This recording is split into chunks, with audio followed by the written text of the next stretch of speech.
Të nderuar teleshikues të Studios Hapur, mirëmbrëma dhe mirë se erdhët. Unë jam Eni Vasili, mirë se erdhët në programin ton të parë për vitin 2016. Dhe pa e tepruar me shumë hyrje, do t'u prezantoj më njëherë të ftuarin e mbrëmjes së sotme, ai është Ilir Meta, kreu i Kuvendit, kreu i LSI-s, mirëmbrëma.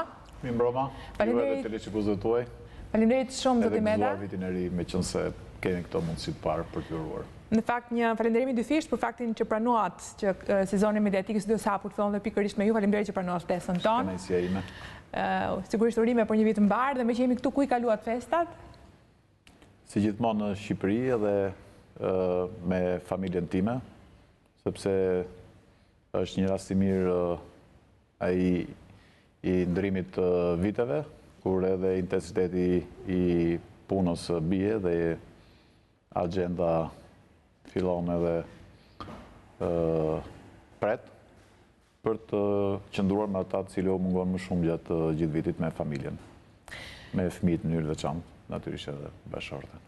E qartë, në fakt, për shkak të impenjimeve, sigurisht i mungon familjes tuaj, po i keni munguar publikut nëpërmjet studiove televizive, pasi në mos gaboj në këtë studio keni qenë herë në fundin qershor, por në përgjithësi në studio si kjo e imja keni qenë për herë të fundit në kohën në periudhën e fushatës elektorale.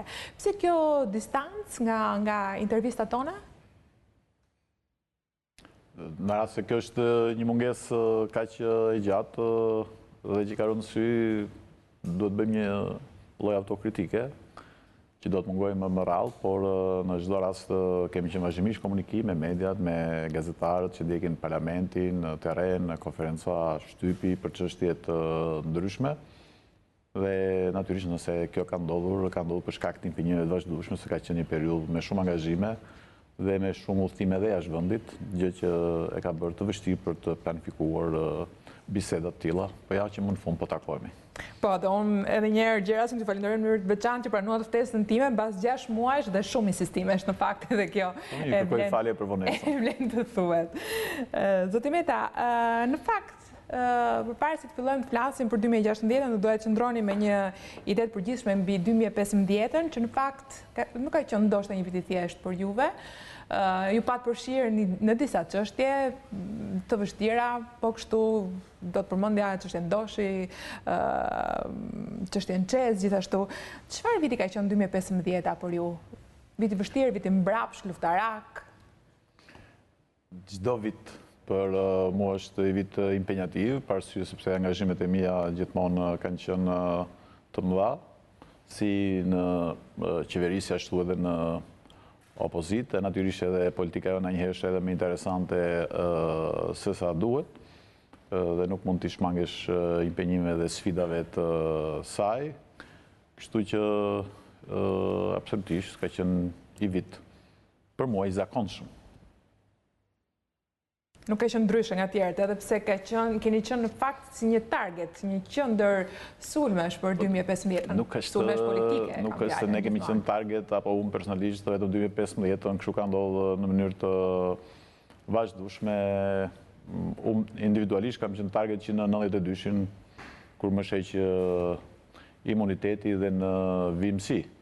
Dhe në fundit çdo politikan i cili dëshiron të jetë aktiv, duhet patjetër të ballafaqohet me gjitha sfidat edhe me gjitha vështirësitë të cilat për mua janë bërë të zakonshme. Në fakt janë plot 23 vjetë që nga në dyshi që ju nuk mungoni në Parlamentin e Shqipërisë. Mendosh, kanë kaluar kaq shumë vite, zoti Meta, po fillojmë intervistën tonë dhe unë do doja pastaj të ndaleshim një nga një dhe të gjitha këto çështje që sapo përmenda që unë kanë parë në një mënyrë ose në një tjetër protagonist. Protagonist disa ngjarjeve që kanë patur edhe vëmendjen e opinionit publik. Por të doja të fillonim me disa ngjarje të vogla që kanë ndodhur edhe në këto ditë të para të 2016-s, edhe pse sapo ka hyrë ky vit kryeministri nuk është në Shqipëri, është jashtë vendit, parlamenti nuk ka filluar ende punimet. Duket sikur kanë filluar zërat e parë të riflasin për tezën e vjetër të ndryshimeve në qeveri dhe sipas disa mediave, një e përditshme në mënyrë të veçantë, po flitet se kjo është një kërkesë e LSI-s. Së pari, a është vërtet kjo LSI po kërkon ndryshime në qeveri? Teza e ndryshimeve në qeveri në vendin tonë fillon menjëherë ditën e parë mbasi qeveria betohet. Kështu që nuk është ndonjë temë që më çudit edhe më surprizon, aq më tepër që kemi edhe gjithë të vakum lajme si shtatë ju, se ende është fillimi i vitit, kështu që është një tezë interesante për të mbush gazetat. Pra nuk ka asgjë vërtet, ju nuk po kërkoni ndryshime në qeveri. Unë besoj se dhash përgjigjen. Nuk keni takuar ministrat tuaj sot, keni bërë një takim, cila ka qenë arsye, ka qenë ndryshimet në kabinetin qeveritar, një temë e biseduar? Nuk e di, kam përshtypjen që kam taku vetëm ministren e integrimit me kërkesën e saj për diskutuar disa çështje të integrimit evropian. Nuk e di të kem taku ministra të tjerë. Jo, nuk kanë qenë zyrtare si takime për atë mediatizuara, por në disa prej medjeve, në disa portale, ka dalë lajmi që ju keni takuar disa prej ministrave, jo vetëm një. Atëherë nuk është e saktë. Jo, nuk është e saktë. Nuk keni patur bisedime. Megjithatë, po nëse takojmë, kjo është gjë normale, takojmë me ministra, me deputet, me politikan, me profesues, me këshilltar. Por nuk është e vërtetë se kemi pas një takim me ministrat e LSI-s në mënyrë posaçme. Unë mendoj se gjithnjë ka vend për përmirësim. Impulset e reja? Impulset e reja padyshim që janë të domosdoshme, por jo gjithmonë kemi të njëjtin kuptim për impulset. A do ketë impulse të reja brenda radhëve të ministrave të LSI-s? A do ketë ndryshime në ministrat e LSI-s? Është pyetja? Nuk e shikoj çështjen e qeverisë si çështje të LSI-s apo si çështje të PS-s, e shikoj më gjerë dhe e theksoj që gjithmonë ka vend për përmirësime. Jam i bindur që vetë kryeministri është më interesuar që të ketë vazhdimisht përmirësime në gjithë funksionimin e qeverisë dhe të qeverisjes. Nuk besoj se vetë ministrat janë të lumtur dhe të vetë kënaqur, sepse problemet dhe sfidat me të cilat deshet vendi, deshet qeveria, janë shumë të mëdha. Pra ju mendoni që do të ishte mirë të kishte një rifreskim, duhet të jemi qartë, të kabinetit qeveritar apo jo, zoti Meta? Pra, unë mendoj që gjithmonë ka vend për përmirësim, çështja e rifreskimit është çështje që i takon kryeministrit, edhe i ka patur dhe ka mbështetjen time në çdo kohë që e gjykon këtë gjë. Zoti Meta, a është e vërtetë që marrëdhëniet midis jush dhe zotit Rama janë disi të ndera këto kohë? Kjo është si çështja e ndryshimeve në qeveri, që sa herë që nuk ka lajme më dinamike, më interesante, gjithmonë hapet çështja e marrëdhënieve Meta Rama, si që hapet dikur në koalicionin me Partinë Demokratike, Meta Berisha, kështu me radhë raportet tona, mendoj që janë shumë të qëndrueshme, parimore dhe bashkëpunuese. Të qëndrueshme mund të jenë edhe kur janë të ngrira. A janë të ngrira? Të qëndrueshme po të ngrira, për shembull. Sigurisht që në një gjendje të ngrirë nuk mund të ketë bashkëpunim, unë thash edhe të qëndrueshme dhe bashkëpunuese. Jeni duke bashkëpunuar. Si po bashkëpunoni pasi ka zëra që koalicioni nuk funksionon realisht? Nuk jam këtu për të marrë me gjithë zërat. Ne jemi vend demokratik, kemi shumë media, kemi shumë televizione, kemi shumë portale, dhe të gjithë janë të lirë të japin lajmet të cilat ata besojnë, apo për cilat edhe porositen ndonjëherë.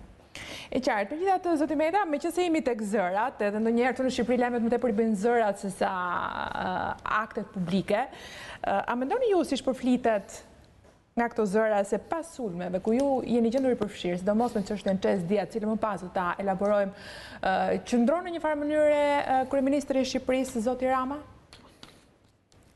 Kështu është komentuar, ju e dini shumë mirë, pak në publikimin në media i raportit avokatëve të Shqipërisë për çështjen Çes Dia.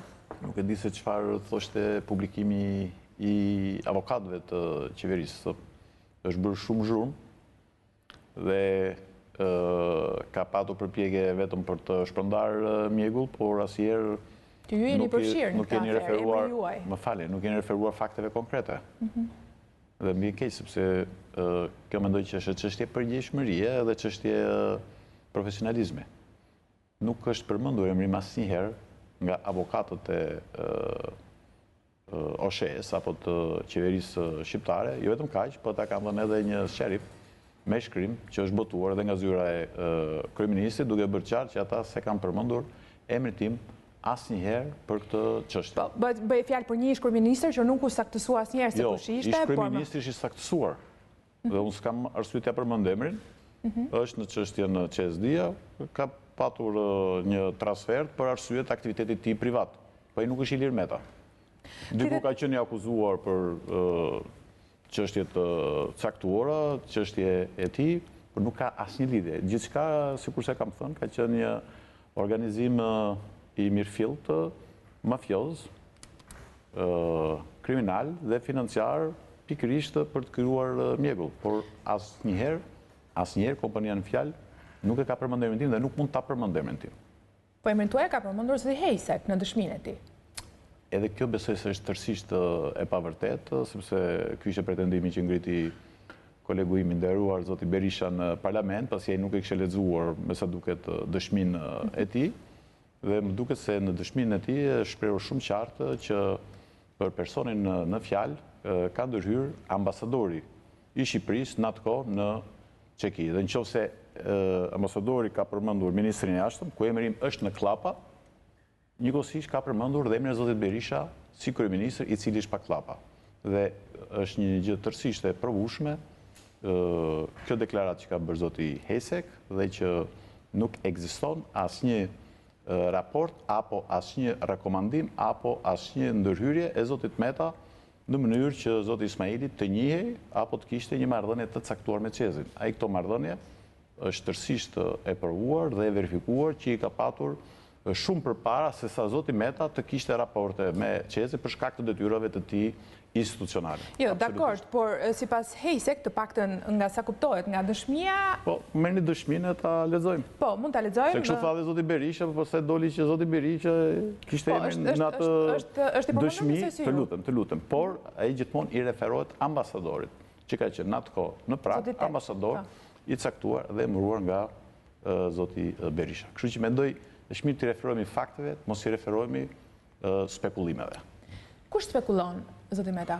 Kush po spekulon me ju? Ju flisni për një operacion mafioz, politik, financiar dhe mediatik. Spekulojnë të gjithë, spekulojnë, po pse? Sepse është shumë normale, zgjedhjet e fundit vendore në Shqipëri treguan një rritje mjaft të qëndrueshme të lëvizjes socialiste për integrim, me natyrisht jam kryetari kësaj force politike, kjo është një rritje që nuk i bën të lumtur të gjithë. Megjithatë, të janë të lirë të spekulojnë, por mua nuk ka asnjë shqetësim. Po kush janë ata? E rëndësishme është që politika shqiptare... Kush është kjo mafje politike, financiare, mediatike? Janë ata që porosisin shkrime, janë ata që porosisin emisione të fabrikuara, janë ata që fshejnë faktet, janë ata që përpiqen të fabrikojnë gjëra krejtësisht të pavërteta. Atëherë, në përpamje politike, sipas llogarive, duhet jetë vetë zoti Rama, i cili nuk është i kënaqur për rritjen e LSI-s. Kjo do të ishte logjike. Pari herë zoti Rama s'ka shprehur asnjëherë pa kënaqësi, përkundër se ka shprehur gjithmonë kënaqësi për rritjen e LSI-s. Mjafton t'i referoni dhe fjalëve të tij dhe mas zgjedhjeve vendore, kështu që edhe ju në një farë mënyrë po bëni një spekullim, por jo për arsye kriminale, mafioze e kështu me radhë. Ishte një pyetje në fund fare. A do të ishte A është zoti Rama një nga ata, sepse nuk e besoj se s'ka përse të jetë. Atëherë kush tjetër?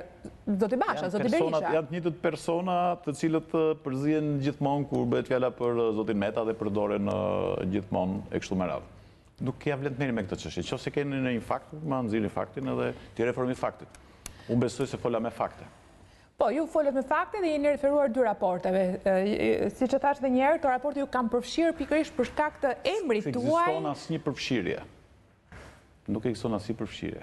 Së pari, së dyti, unë kam qenë në detyra shtetërore dhe unë mbaj përgjegjësi për sjelljen time, e cila është e dokumentuar, e cila është e provuar dhe më vjen shumë keq edhe për ju që ndoshta s'keni pasur kohën apo interesin për të përqendruar në të çështje, pa koha më keq më vjen për gazetarët që përdoren qëllimisht, sepse kam parë disa emisione tërësisht spekulative, ku del shumë qartë që për çështje në fjalë, qëndrimi i zotit Meta si ministri i ekonomisë dhe energjisë për 5 muaj, qëndrimi i zotit Nacho më pas dhe qëndrimi i zotit Haxhinasto, dhe mbi të gjitha, qëndrimi i drejtorit të Keshit, që ka qenë përfaqësues cilësisë gjatë gjithë kësaj periudhe, edhe gjatë periudhës që kam drejtuar unë dhe më pas, për sa i takon pikërisht çështjes që debatohet, të blerjes së çmimit nga Çezi tek kompania jonë publike tek Keshi, ka qenë një qëndrim që shkonte kundër interesave të Çezit dhe të Çez-Dias. Pra ka qenë në mbrojtje të interesave të Keshit, në mbrojtje të interesave publiku. Dhe për këtë, qofse keni ndjekur diskutimet apo debatet në parlament, të gjithë palët, po themi, që kanë hyrë në një debat për çështje tjera, të gjithë gjithmonë kanë vlerësuar. Ëngjëll Zeqon kanë vlerësuar edhe 2 kolegët e mi, ministrat e LSI-s. Pra, mendoj që gjithçka është vetëm një Jo, dakor, se nuk është vetëm çështja e çmimit të energjisë, bëhet fjalë pikërisht për Dian, është një kompani që u krijua pikërisht për mbledhjen e borxheve, apo jo, mbledhjen e borxheve Dias, dhe për zotin Kastriot, Ismail, nuk ka asnjë lidhje raporti i Dias me Çezin, me mua dhe me Lëvizjen Socialiste për Integrim. Asi është një raport i tyre. Është i raport me cilin është marrë drejtësia, është në përprocese, është çështje tyre. Cila është lidhja që ju keni? Ne nuk i kemi krijuar asnjë favorizim Çezit apo edhe Çez-Dias si mund të përfitonte indirekt, përkundërzi. Është mbrojtur me forcë interesi publik. Ere, e cila që ishte autoriteti që do të vendoste, sepse ishte autoritet që nuk vare nga ministri i ekonomisë apo i energjisë, ka marrë vendimet e saj.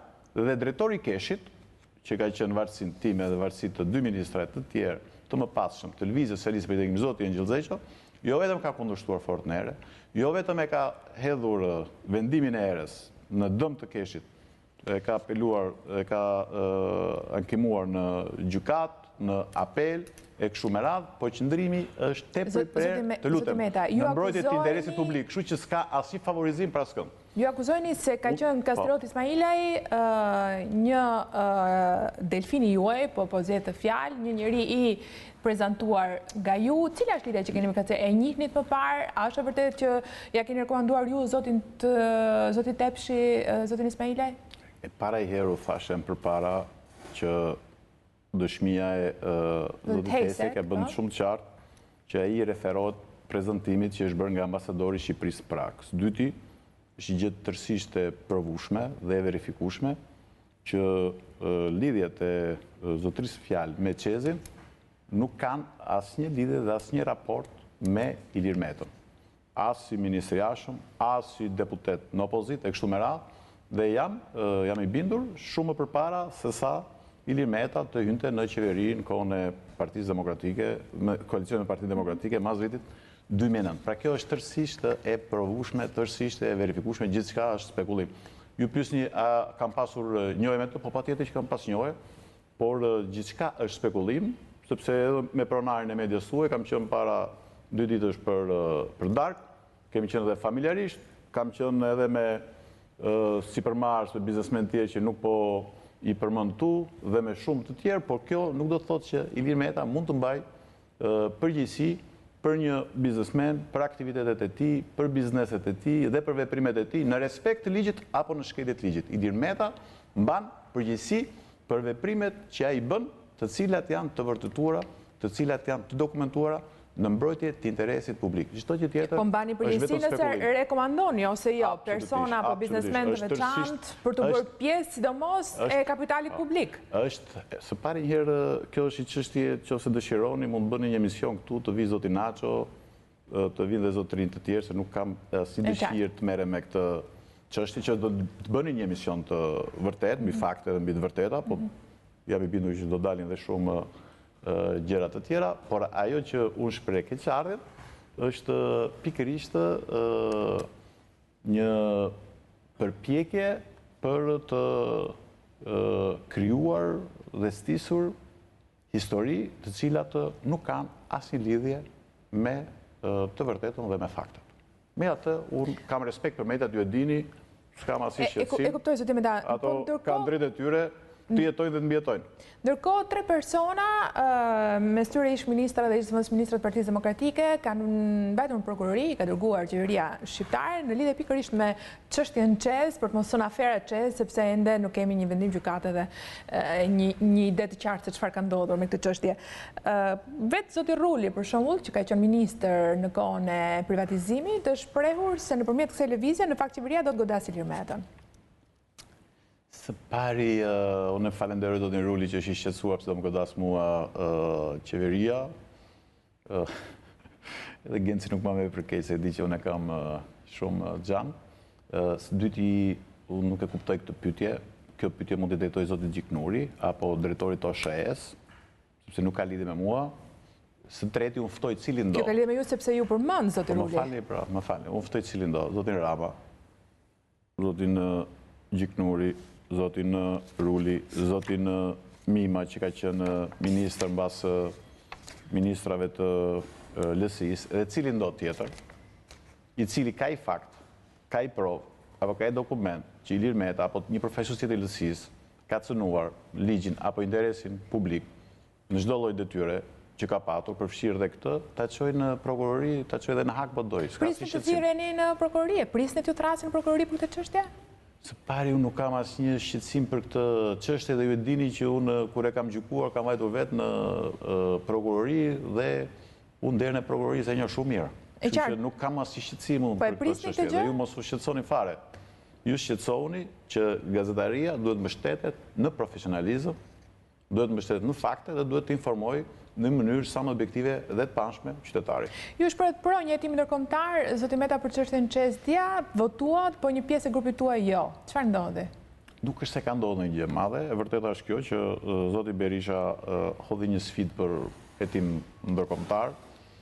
Unë këto sfidat e doktorit nuk i duroj dot, përpiqem të përgjigjem me sfida, se u kam thënë që me të është kënaqësi dhe të bashkëpunosh, është kënaqësi dhe të luftosh, dhe u bëra të qartë që po një jetim ndërkombëtar, por në mënyrë të veçantë një jetim amerikan, qofse do t'i referoheshim më saktësisht prononcimit tim në publik. Dhe pse kam bërë këtë deklarat?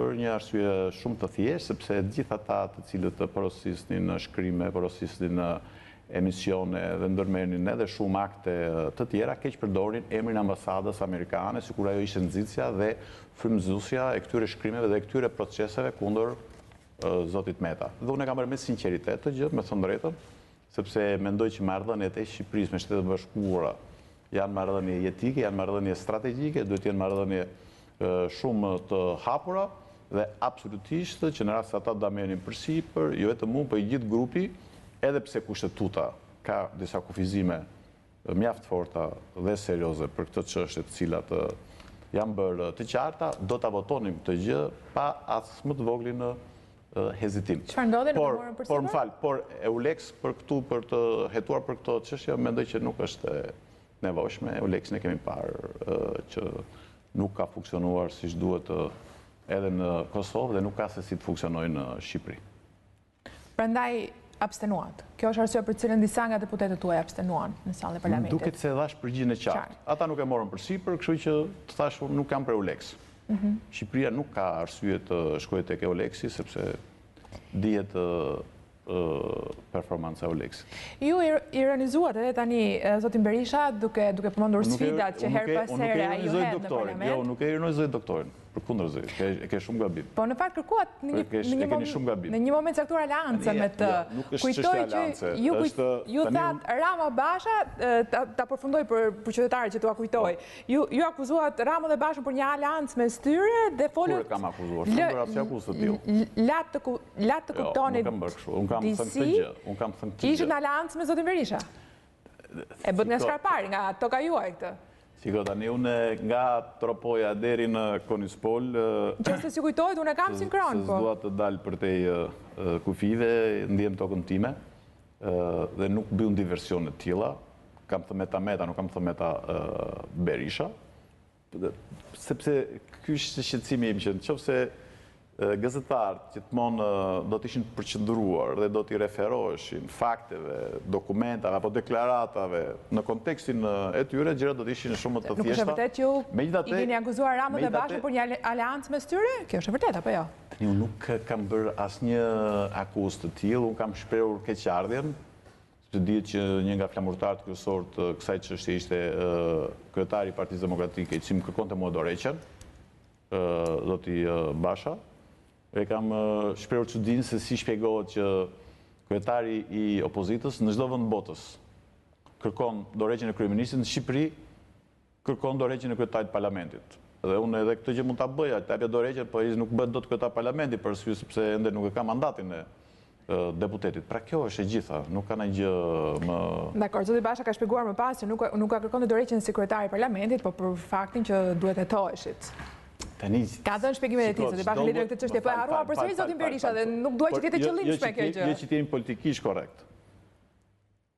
Edhe për këto sajesa që po flasim, mos harrojmë politikisht, i takojnë një periudhe kur qeverinë e ka drejtuar Sali Berisha dhe ku vendimet e rëndësishme dhe të mëdha merreshin nga kryeministri. Ndërsa vendimet e mia si ministër dhe të varësit tim, në rastin konkret, drejtorit të Keshit, kanë qenë kristal në mbrojtje të interesit publik dhe më konkretisht kundër interesit të ÇEZ Dia, të cilët kishin interes ta merrin çmimin e energjisë më të ulët nga Keshi në mënyrë që të fitonin më shumë. Pra këto janë mjaft qarta. Dhe qëndrimet e mëpasme të ministrat të LSI, zotit Naço dhe zotit Axhinasto dhe përsëri të njëjtit drejtor të Keshit janë kristal të pastra. Kjo është gjithë historia. Tjerat janë spekullime edhe muhabet e Sheratoni, Rogni, kështu me radhë. Rikthehemi tek ish-kryeministri Berisha, është vërtet që kërkuat aleancë në atë kohë të Berisha, apo ishte thjesht një foto në ambasadën kineze ajo që e la këtë përshtypje? Flitet për një aleancë tuaj edhe tani, për shembull, pasi ai është i pakënaqur me zotin Basha, po ndërtohet një aleancë e re, një skenar i ri politik, me qasje për zgjedhjet e ardhshme të parakoshme, sot e meta politika kjo është. Unë këto raporte nuk i di, unë punët e brendshme të Partisë Demokratike nuk hyj.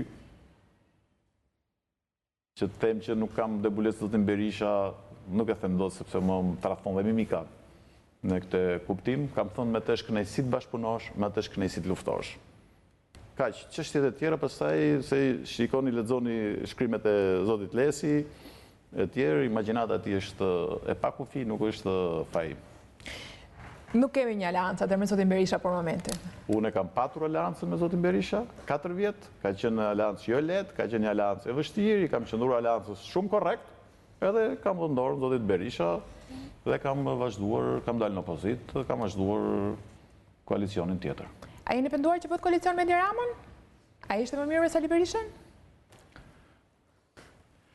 Tani, po më vënë pak në vështirësi për arsye sepse tani e paraja koalicionet nuk është se i bëj unë, duke si kuptojnë janë gjëra personale. Koalicionet i bëjnë qytetarë shqiptarë. Të kthehemi pak në 2009. Deri në fund, unë dhe LSI-ja kërkuam të ishim koalicion me Partinë Socialiste. Kjo është e padiskutueshme. Ishte Partia Socialiste që deri në fund insistoi për ta përjashtuar LSI-n nga koalicioni me qëllimin eliminimin e saj zgjedhje përmes këtij sistemit zgjedhor dhe përjashtimit nga komisionet e votimit e të numërimit. Apo jo, kjo është e vërteta. Në fund fare, kishim 70 koalicioni Partisë Demokratike, 66 koalicioni Partisë Socialiste, 4 LSI-ja, edhe ne kishim një koalicion tonë. 4 e 66 bënë 70. Për të bërë qeverinë duhen 71. Pra 2 rrugë ishte, ose konflikt dhe në fund dhe pa fund, ose një qeveri e vështirë, por një qeveri që do të garantonte një stabilitet, dhe unë them që e garantoi stabilitet dhe bëri disa gjëra pozitive, përfshi dhe liberalizimin e vizave që sot e gëzojnë shqiptarët, edhe ishte një gjë që i shërbeu vendit. Tani jemi në një situatë tjetër, është një koalicion më i natyrshëm midis PS-s dhe Lëvizjes Socialiste për Integrim. Nëse do t'i krahasoni të dyja, sepse pyetja ishte kjo, ku ishit më mirë? Tani këto janë aq të ndryshme, saq është ndryshëm zoti Rama nga zoti Berisha, dhe aq të ngjashme, saq janë të ngjashëm një kryeminist me një ish-kryeministër. Zoti Mille, a ka ndonjë mundësi për prishjen e aleancës tuaj me kryeministrin aktual, zotin Rama? Për çfarë ju do të ishit i gatshëm sot të prishtit të koalicion qeverisës? Koalicioni bëhet mbi bazë të disa qëllimeve, mbi bazë të një programi dhe natyrisht që koalicionet nuk janë të lehta, sepse duhet të përputhen interesat kryesore të partive, i parti ka prioriteti që është saktuar, i tjetër ka i çështje tjetër e kështu me radhë. Dhe ne kemi treguar gjithmonë përgjegjshmëri dhe fleksibilitet për t'i dhënë vëdet gjithë një qeveri, për të patur stabilitet, për t'i shërbyer integrimit evropian, euroatlantik e kështu me radhë. Dhe në këtë drejtim vetëm për çështje madhore programore, koalicion mund të kishte problem. Ashtu sikurse në periudhën me zotin Berisha, në 4 vjet kemi pasur mos dakordsi për shumë çështje, por vetëm për një çështje që mund të krijonte problem në raportin midis Shqipërisë dhe NATO-s mund të prishë koalicionin. Dhe kjo nuk është gjë që ka mbetur sekret. Kështu që për çështje madhore, po, është që është interesi qytetarë shqiptar. Për çështje nga këto që të shikoni ju e dëgjoni ju nëpër gazeta, nuk prishet koalicione. Pra skenarin zgjedhjeve të parakoshme, për shkak se koalicioni qeverisës do të prishet, se Rama me Metën nuk do të jenë më dakord për çështje të caktuara, nuk qëndron. Zgjedhjet parakoshme, në pranverë, në bjesht. Me më të rëndësishme, zgjedhjet janë 2017-ën. Me Edi Ramën do të jeni në koalicion? Ne jemi në një koalicion dhe i qëndrojmë koalicionit. Ne kemi treguar që dim të i qëndrojmë marrëveshjeve. Jo më kot, thuhet, lumë kush bën marrëveshje me LSI-n. Në kuptimin që LSI-ja ka seriozitet, i qëndron pakteve, i qëndron marrëveshjeve, prandaj dhe me zotin Berisha e prishet përpara se përmbyllte mandatin e koalicionit. Me doktorin e mbyllëm kohë. Disi përpara. E mbyllëm dhe pikërisht pak ditë para se të regjistroheshin partitë në KQZ për zgjedhjet. Dakor, për qeveria e tij kishte akoma shumë ditë, apo jo? Jo, më fal, jo vetëm kaq, se nuk i thot zoti Berisha të gjitha, por kam qenë shumë korrekt me të. Thotë që ka qenë pa paralajmëruar nga ju.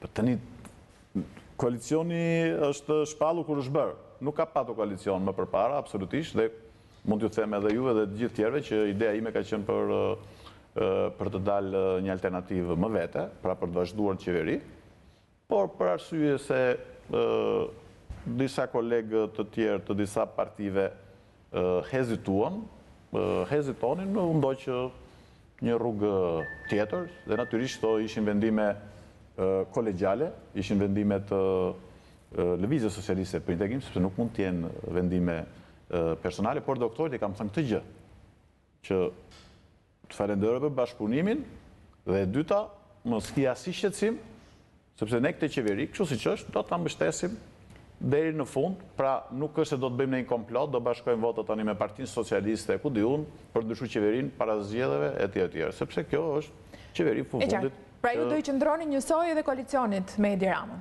Ne nuk ka patur ndonjëherë në një rast që ne nuk i kemi qëndruar marrëveshjeve dhe nuk duhet i shkojë dikujt mendje që ne nuk i qëndrojmë marrëveshjeve. Nëse Edi Rama nuk do i qëndrojë marrëveshjeve me ju? Është një nga karakteristikat kryesore pse LSI besohet dhe votohet. Nëse Zoti Rama qëndron marrëveshje me qytetarët, qëndron marrëveshje në koalicion, kur bashkëpunon, kur lufton. Nëse Zoti Rama nuk i qëndron marrëveshje me ju? Nuk kam asnjë arsye ta paragjykoj. Vjen keq. Dakor, do të flasim më pas për reforma, do të flasim për Metën në qendër të sulmeve, do të flasim për LSI-n, do të flasim për sfidat e kuvendit në 2016 në bazë një hapësire publicitare, por pyetja e fundit për këtë pjesë është, pse vetëm zoti Naço iku nga qeveria dhe ai ishte ike e tij e mjaftueshme për të justifikuar ato impulse të reja për të cilat foli LSI-ja? E para herë duhet të jemi objektiv. Zoti Naço ka dhënë dorëheqje. Dorëheqja është një akt individual. Teksti i dorëheqjes është bërë publik. Mendimi im për ato arsye dhe rrethanat që ai ka shpjeguar dhe në letrën drejtuar kryeministit, ka bërë shumë mirë që ka bërë dorëheqje dhe zoti Naço është një aset i pazëvendësueshëm i Lëvizjes Socialiste për integrim. Dakor, atëherë do të flasim për reformën në drejtësi me një herë, do ta fillojmë pikërisht me këtë reformë kaq të rëndësishme me një herë mbasi hapësirë publicitare. Faleminderit për shpjegimin deri tanishme.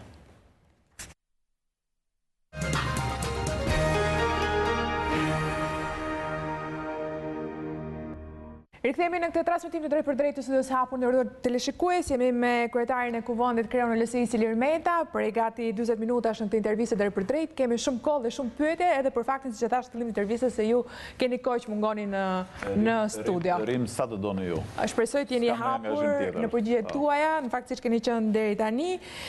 Si thash, do doja të ndalesh edhe ke reforma në drejtësi, një reformë që me sa duket ka armiqtë dhe miqtë vetë, edhe po zgjedh ta filloj pikërisht me këtë, duke marrë shkas nga shkrimi një kolegu i cili referohet një darkë ku ka qenë i pranishëm edhe ambasadori amerikan dhe ku sipas gjithmonë zërave apo këtij shkrimit kolegut, ambasadori amerikan është shprehur se reforma në drejtësi ka miq dhe armiqtë vetë.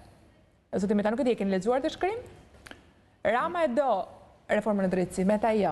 Unë nuk mund të marrë përsipër të komentoj analizat, shkrimet dhe komentet tuaja, si Eni apo të gjithë kolegëve tuaj, se marrë do të përsipër këtë, Bëhet fjalë për një takim. Të lutem, media shumë e lirë.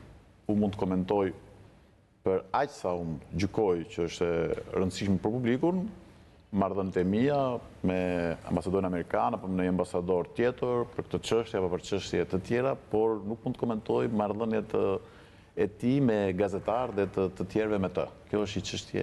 Nuk e besoni këtë deklarat? Apo thjesht nuk doni ta komentoni?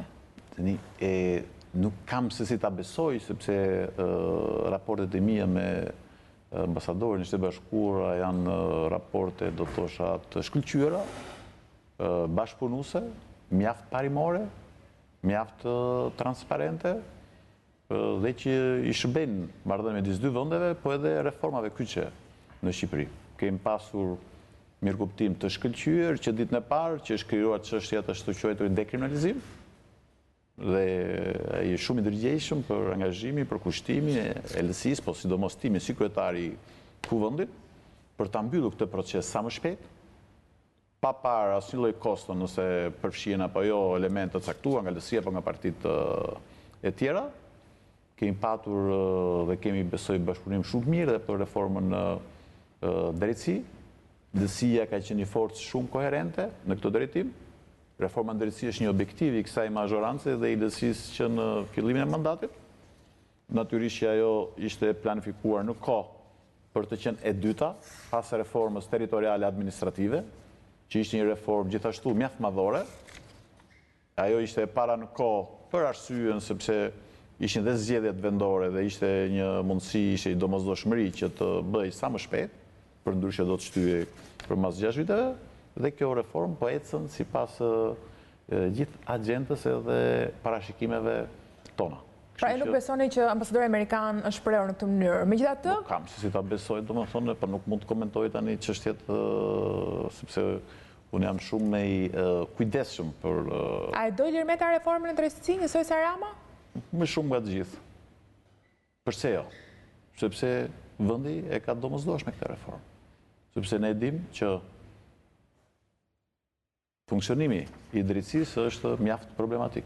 Mjafton të lexojmë progres raportet e Komisionit Evropian për të kuptuar të gjë përveç shqetësimeve pafund të qytetarëve. Dhe absolutisht që Ilir Meta dhe Lëvizja Socialiste për Integrim jo vetëm që nuk kanë ai shqetësim të madh nga reforma në drejtësi, në kuptimin që kanë diçka për të mbrojtur nga sistemi aktual i drejtësisë, absolutisht, por as nuk kanë insynim që të kapin sistemin e drejtësisë për qëllimet e tyre, sepse Ilir Meta ka qenë kryeministër. Ju dini shumë mirë asnjëherë s'është përpjekur ta përdorë drejtësinë kundër të tjerëve, kundërshtarëve politik. Së dyti, ju dini shumë mirë që Ilir Meta është akuzuar politikisht dhe drejtësia është përdorur politikisht kundër Ilir Meta dhe Ilir Meta s'ka pas fare problem dhe shqetësim për të ballafaqur me drejtësinë, sepse në fund fare vlen faktet, vlen provat, nuk vlen as tashetemet, as intrigat dhe as fabrikimet. Për çështjen konkrete, LSI ka qenë që në fillim për këtë gjë dhe ka qenë për konsensusin dhe ka qenë e bindur që konsensusi do të vi nga Venecia, sepse Venecias nuk i këndot as doktori. Sepse edhe për kutit, kur kemi pas debatin e fortë për hapjen apo për mos hapjen e kutive, dhe unë punova për një kompromis, se isha dhe ministër i jashtëm edhe si interlokutor me partnerët ndërkombëtar, doktorit, më të themi çfarë duam ne sot për doktorin, po doktori, kur erdhi çështja e kutive, tha, duan të hapin kutit, ta çojnë Venecia. E solli Venecia, unë i hap kutit. Po që ti hap unë, si berish kutit, nuk e marrë këtë përgjegjësi, sepse pastaj çdo palë zgjedhje këtu, do hapen kutit, s'do ketë as parlament, as qeveri. Edhe Venecia, ata nuk e çuan Venecia, edhe kutit nuk u hapa. Kështu që LSI ka qenë gjithmonë e qartë. Tani të gjithë janë dakord me Venecian. Më në fund, jemi dakord me Venecian, po do kthehemi të flasim. Tani kemi të zgjidhur reformën.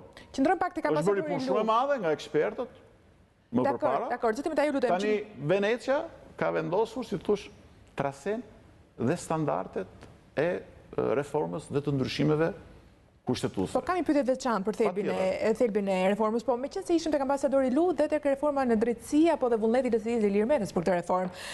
Do doja të dija mendimin tuaj për impenjimin e ambasadorit Lu dhe mbi gjithë artikulimet e tij në lidhje me këtë reformë, ai ka qenë shumë incisiv, ka qenë thuajse i hapur ndoshta në kufit e pamundurës për një diplomat, për deklaratat, për politikanë korruptuar, gjyqtarë korruptuar. Meqense jemi te reforma në drejtësi, mund të di se sa ju kushton ora që keni në dorë sot e veta? Nuk mendoj se ky është standardi për të folur për reformën në drejtësi, së para. E dyta, është ora më e mirë në botë për mua, duke qenë se unë frekuentoj dhe pishinën edhe saunën e kështu me radhë, sepse është edhe ndoshta me lira dhe është e pasvendësueshme. Por unë mendoj që reforma në drejtësi është diçka shumë më komplekse. Jo keni dëgjuar ambasadorin Lu që foli për kam dëgjuar. Orat e kushtueshme, apo jo? E kam dëgjuar dhe pajtohem me disa shqetësime të ngritura prej tij, të cilat kanë të bëjnë me etikën. S'ma that markën e orës. Po të ishe edhe ta falë, nuk ka një problem, po jam mësuar me të dhe më duket si pjesë e trupit tim, sepse mbaj nga që nuk dua ta heq her pas here, është suaç. Por ajo që ishte, pra jam shumë dakord me modestin, që duhet të kenë përfaqësuesit, gjyqtarët, politikanët, e kështu me radhë, etj. Padyshim ky është element shumë i rëndësishëm, sepse është respekt ndaj qytetarit dhe çdo shenjë demonstrim arrogance, luksi e kështu me radhë është një mungesë përgjegjësie publike dhe në raport me qytetarët, por mendoj që reforma në drejtësi kërkon tani një transparencë dhe një vizion që duhet vi këtu te studio juaj. Sepse ende qytetarët nuk e kanë të qartë se çfarë do të përfitojnë ata në mënyrë të drejtë për drejtë nga reforma në drejtësi. Dhe këtu duhet vinë ekspertët, ndërkombëtar, shqiptar, të opozitës, të mazhorancës, shpresojmë të vinë se kanë qenë të bunkerizuar deri tani, nuk kanë pranuar flasin për mediat. Nëse kanë qenë bunkerizuar, do të thotë që reforma akoma s'ka dalë në dritë për opinionin, për publikun, reforma më e madhe.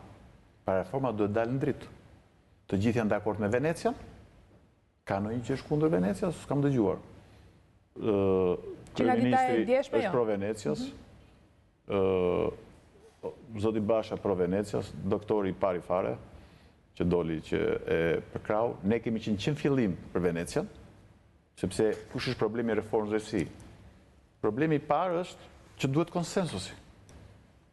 Duhet konsensus sepse kërkon ndryshime kushtetuese, dhe ndryshimet kushtetuese është e pamundur të realizohen pa konsensusin e opozitës, po vetëm kaq duhet besimi që nuk do ikin ca gjyqtar e prokuror e kështu me radhë të korruptuar i pjesë e tyre, unë se pranoj kur që ata të gjithë janë tillë, sepse nuk e pranoj kur, nuk e mendoj kur që Xhezai Zaganjori është një gjyqtar që mund të vjetë diskutim integriteti i tij. Nuk e di se për kë voton ai, jam i sigurt që nuk voton për Lëvizjen Socialiste për integrim, por nuk e besoj kur që ai dhe të tjerë si ai përzihen në afera korrupsione kështu me radhë. Nuk e besoj kur që Bashkim Ndedja, atë nuk e kam ide fare për voton, që merret me gjëra të tilla. Ne kemi shumë çështje diskutueshme me gjykatat, po të mos harrojmë se nuk do rrëzojmë çdo gjë dhe nuk do zerojmë çdo gjë, se nuk kemi vitin zero. Dhe as në 91-shin, që kemi gjykatë kushtetuese, e cila ka treguar një pavarësi të vlerësueshme, të lavdërueshme. Edhe në kohën e pashme, gjatë periudhës kur ishte koalicioni i PD-s, por edhe në periudhën e tanishme. Dhe shpeshherë ka dhënë vendime të cilat mund mos u kanë pëlqyer qeverive, por që kanë shprehur. Kryeministri aktuali quan gjykata gagarele, gjykatat tona. Nuk kam unë këto vlerësime kategorike që to tani gjykatat që janë edhe këto janë gjithë kështu dhe nesër do vinë gjithë të ndritur. Kupton, sepse këtu do t'i gjejmë prap, nuk kemi ku t'i gjejmë ndryshe. Unë jam për të vendosur standardet dhe kush i kalon këto standardet qëndrojnë sistem. Të tjerët që nuk i kalojnë këto standarde, shkojnë punët e tyre, të përgjigjen para drejtësisë, të bëjmë pushime, atë mos bëjmë pushime, kjo është çështje tjetër. Fal. Dhe vetëm transparenca dhe standardet do ta çojnë, jo vetëm do ta çojnë përpara dhe do ta realizojnë reformën në drejtësi, por këto do t'japin besim qytetarit që ne do të kemi një drejtësi të pavarur dhe një drejtësi e cila nuk do të përdoret për lojra dhe për qëllime politike. Si do ta merrni këtë garanci, zoti Meta, kur duket se pikërisht çështja 3 të pestave, që sugjerohet në fakt ndryshe nga Venecia, është diskutuar në 2 takime, dje dhe sot. Nuk dua tani të komentoj diskutimet e ekspertëve, ato janë shumë miq, po vazhdojnë, duhet vazhdojnë, sepse e theksova edhe herë tjetër, duam ne tani reforma është e pandalshme. Pra, çdo diskutim kush është për reformën, kush është kundër reformës, për mua është një nonsens, është një absurditet, se është në gjantësin kohën e kaluar kush është me partinë, kush është kundër partisë. Tu nuk ka diskutim që ka i vullnet të qartë politik të forca kryesore politike për të bërë reformë. Së dyti, të lutem. Të gjithë pranojnë që po reformë sipas standardet Venecias. Nuk thot dot njeri jo sipas standardet Venecias. Pse sipas standardet Venecias?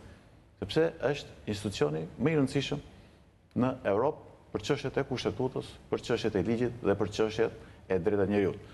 Komisioni Venecia ka vlerësuar punën, ka vlerësuar që reforma është e rëndësishme, që reformat duhet të jetë radikale sepse problemet e korrupsionit dhe të krimit në Shqipëri janë të tilla që justifikojnë këtë reformë, sepse po të mos shek të bindje, nuk do të kishe qenë dakordshëm me riorganizimin e KLD-s. Po ne të gjithë e dimë dhe jemi ndërgjegjshëm që një nga problemet e mëdha deri tani ka qenë KLD-ja, e cila po të lexosh vlerësimet e raport progresit Bashkimit Evropian, akoma vazhdon me vlerësimet e gjyqtarëve të 2008-s dhe të 2009-s. Problematikat akumuluara, një sistemin, çështje gjykatë në lartë, dakor, jo, po të ishte një situatë tjetër, nuk e jepte Venecia këtë, sepse nuk është gjë e vogël edhe kjo që ka dhënë, edhe shumë elementë të tjerë.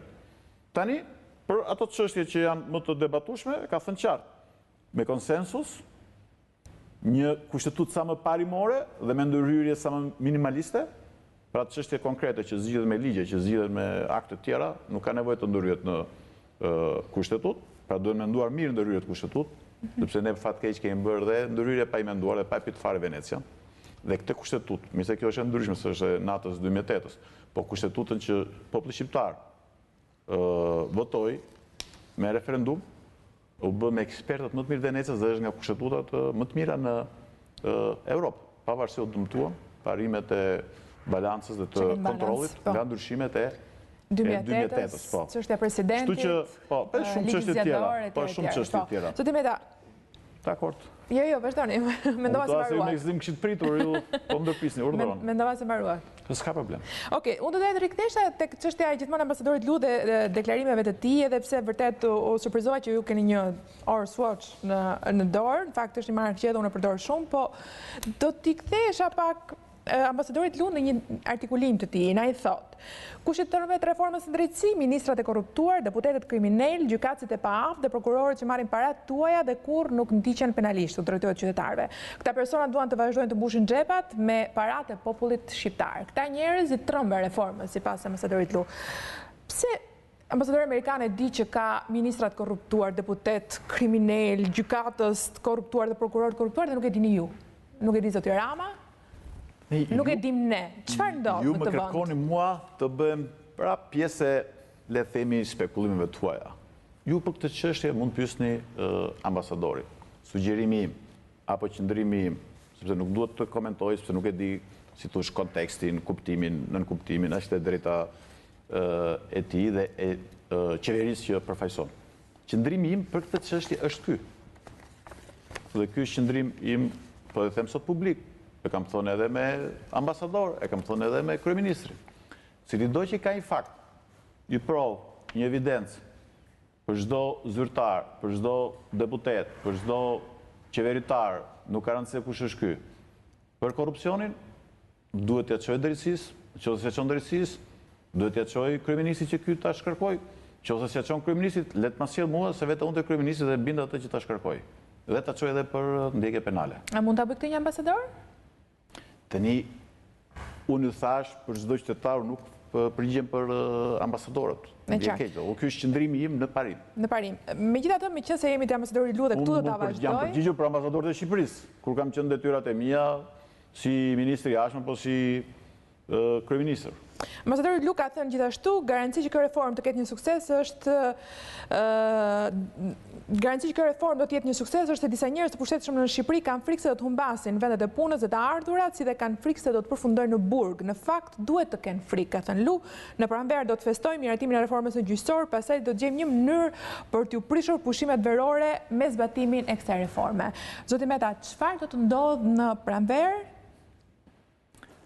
Pari herë unë them mos e shtym dhe im pranverë të reformën drejtësi. Kur flasim për reformën, kemi parasysh ndryshimet kushtetuese. Unë mendoj të afrojmë. Pse të afrojmë? Sepse është një reformë që duhet bërë sa më shpejt. Dhe qëndrimi im është sa më shpejt po pa u nxituar. Sa më shpejt po me transparencë maksimale dhe me konsensus. Dhe në mënyrë parimore, siç e kërkon edhe Venecia, me cilën kemi rënë të gjithë dakord. Reforma tani duhet vi këtu, te studio juaj. Duhet vinë këtu ekspertët, duhet vinë këtu dhe përfaqësues e partive, që edhe nëse dikush devion edhe thot nxjerrësi se BEP jo e tha Venecia kështu se tha kështu, për çështje konkrete, ju të nxirrni sugjerimin që ka bërë Komisioni i Venecias, ta shikojnë qytetarët se kush përpiqet të luajë me Venecian. Ne japim mbështetje të plot reformës së certifikuar sipas sugjerimeve të Venecias. Kjo është një çështje e padiskutueshme dhe pa negociueshme. Pastaj për çështjet e tjera Çfarë do të ndodhë në pranverë? Kush do të futet në burg në pranverë, zoti Meta? Se këtu ambasadori është i qartë. Duhet të kenë frikë, thotë se do të përfundojnë në burg. Ambasadori ka folur në parim, nëse ka gjëra konkrete, pyesni ambasadorin, gjithë ata që kanë shkel ligjin duhet të kenë frikë. Shumë kush parashikon një skenar serb, se ai ku përfundua në qeli 79 zyrtar të lartë. Parashikojë të skenari i tillë në pranverë për Shqipërinë? Jo, unë nuk flas për skenare, nuk flas me paragjykime, nuk flas me pravomendime. Kushdo që ka i fakt për një zyrtar, për një qeveritar, për një politikan me i larti që është në të vend, nuk duhet presi as pranverën as verën, po duhet ta bëj publik që sot. Ky është qëndrimi im parimor. Çfarë mekanizma shtërja do të cilli Venecia pikërisht për të vazhduar idenë tuaj, që nuk i kemi ne tani, pra që të ndodh tani kjo gjë? Venecia do të sjellë gjithë atë riorganizim që do ta shkunte sistem dhe do të japi një besim të ri për zbatuar ligjin, për të sjellë ndëshkueshmëri dhe që qytetarët mos zvarriten me gjykatave me vite të tëra, të mos marrin drejtësi, po të paguajnë rishfete kështu me radhë. Do të kemi zyrtar, gjyqtar, prokuror, politikan në burg, në bazë pranverës, ku do t'i prishin këto pushime, zoti Meta? Tani, reforma nuk bëhet për t'i prish dikujt pushime. Reforma bëhet për të dhënë atë sistem drejtësie që meriton populli shqiptar dhe qytetar shqiptar. Pastaj se kujt i prishen pushimet dhe cilat janë pasojat e kësaj reforme, kjo është çështje tjetër. Çështja kryesore është të rritet besimit e shtetit tek forcimi dhe tek sundimi i ligjit dhe qytetarët të marrin drejtësi dhe të mos marrin padrejtësi. Të ndëshkohen gjithë zyrtarët, politikanët, qeveritarët, kushdo tjetër që shkel ligjin e kështu me radhë, por nuk bëhet reforma thjeshtë për këto çështje.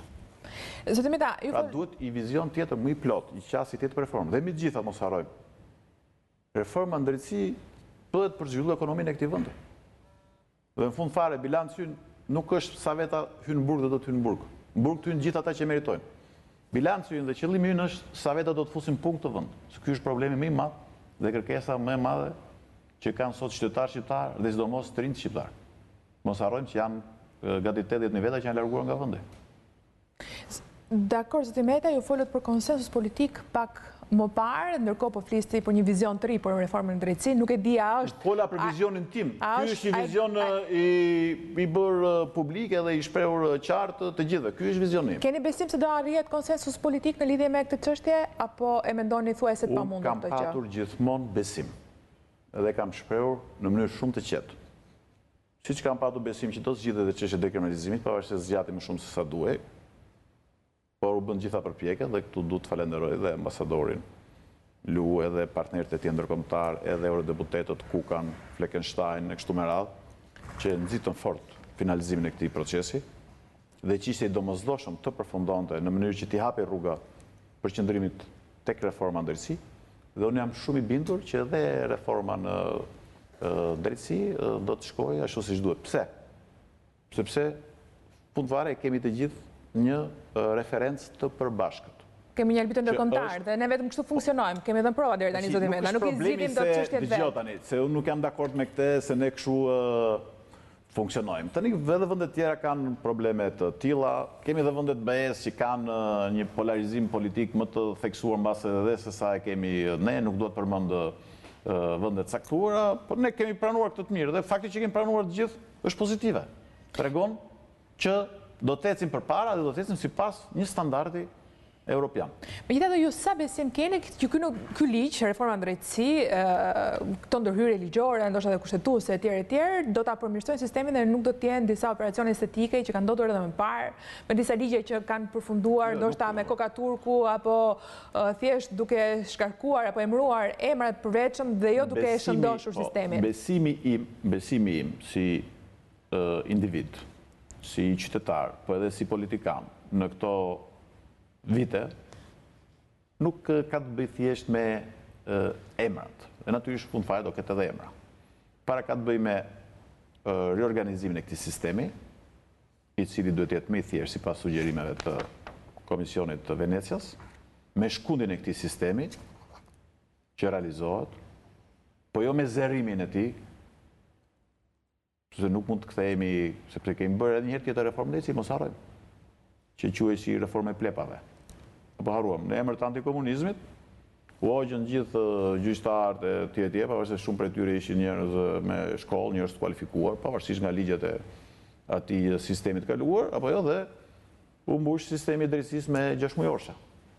Dhe kjo u bën në emër të sartmes, u bën në emër të antikomunizmit, u bën në emër të antikorrupsionit e kështu me radhë. Nuk është se kjo si tu është reforma. Po tani ne jemi në një stad ku e dim çfarë nuk funksionon, sistemi ka nevojë për një shkundje, reforma duhet jetë e thellë, po duhet jetë dhe e qëndrueshme, në mënyrë që të jemi të mbrojtur nga komprometimi i reformës që ditën e parë të zbatimit të saj, që të çohet i pale të thotë kjo u bë për arsye politike, kjo u bë për të gjë, rreziku që të jetë një gjueti shtrikash ose të paktën interpretohet se e tillë. Tani të themi që nuk ekziston ky rrezik apo ky koncept reforme në mendjen e disave është naivitet.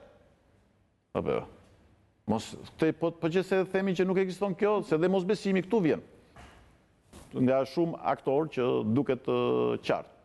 Po të shikosh edhe artikulimin e njëherë, pyse të kështu se do fusim burg ta, se detaj na pengoj kjo, na bëri ajo, etj. Pra, tregon mungesën e një vizioni për atë sistem drejtësie që vendi ka nevojë.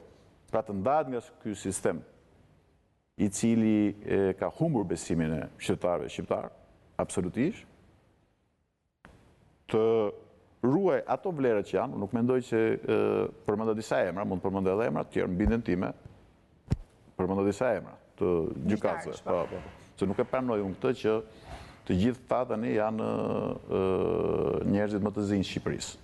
Dhe tani do na vinë njerëz shumë të bardhë nga jashtë, edhe këta do t'i besojmë verbrisht. Ndajemi me zotin Rama në këtë pikë. Keni dy mendime të ndryshme. Shiko, unë flas për mendimet e mia. Unë ndahem me çdo njeri që i shikon gjërat bardhëzi. Unë mendoj që ajo që ne na çon përpara është vendosja e standardeve dhe transparenca në realizimin e reformës. Prandaj, reforma duhet vi këtu. Ja këtu. Vendosa të monitori, të vinë këtu ekspertët, të dëgjojnë qytetarët. Shpresojmë të vi, zotë Imeta. Po do të vi patjetër, se s'ka ku të shkoj. Po do të vi patjetër, se ku të shkoj. Hapur deri tani ekspertët i kemi ftuar, nuk kanë pranuar. Po mirë, është fazë tjetër. Unë them që ne shpresojmë që gjithçka të zgjidhet me konsensus, edhe pastaj kjo reformë të bëhet e qartë gjithë qytetarëve shqiptar. Në rast se do të ketë vështirësi te konsensusi, patjetër që debati do të vi këtu dhe do të shkojnë në gjitha studiot. Kërkojmë ndihmën tuaj, na i sillni ekspertët, mund të bashkëpunojmë për të gjë. Qëndrojmë edhe përpara hapësirës së publicitare edhe në një reformë tjetër, ju e përmendët pak më parë dekriminalizimin, e quajtet një arritje etj. Jemi dakord të gjithë, po si ndjeni për faktin që keni drejtuar një parlament të kriminalizuar i cili më pas pati nevojë të dekriminalizohej? Tani, mua nuk më pëlqen kjo. Edhe kjo fjala dekriminalizim nuk më ka pëlqyer, nuk pëlqen, por ne bëm një kompromis për kthimin e PD-s në parlament, edhe e pranuam, dhe kam qenë gjithë një partizan që kjo çështje zgjidhej sa më shpejt. Për fat mirë u zgjidh. Kemi insistuar që kjo çështje zgjidhet me konsensus, sepse dihet që në fund fare erdhën dy drafte. Një draft në mënyrë absurde i njanshëm nga Partia Demokratike, e cila kryesonte komisionin e posaçëm dhe anashkaloi komisionin. Dhe pastaj erdhi i draft nga qeveria, që pretendonte që ishte më i avancuar se Partia Demokratike, dhe ne kemi insistuar, kemi thonë, nuk mund të shkojmë me dy drafte, sepse edhe nëse kalojmë variantin e qeverisë si mazhorancë, opozita do ta gjejë sebeb për ta vazhduar këtë këngën e dekriminalizimit e për të thënë që kjo u bë pa konsensus, u bë kështu, u bë ashtu. Për fat mirë, kjo çështje u zgjidh dhe është një gjë mjaft pozitive për ta mbyllur këtë temë një herë e përgjithmonë në parlamentin ton, edhe në institucionet tona. Tani si jam ndjer unë. Tani, them që jam ndjer mirë, nuk mund ta them dot. Sepse si do ndihesh mirë kur ndodhin në disa ngjarje të papranueshme në parlament.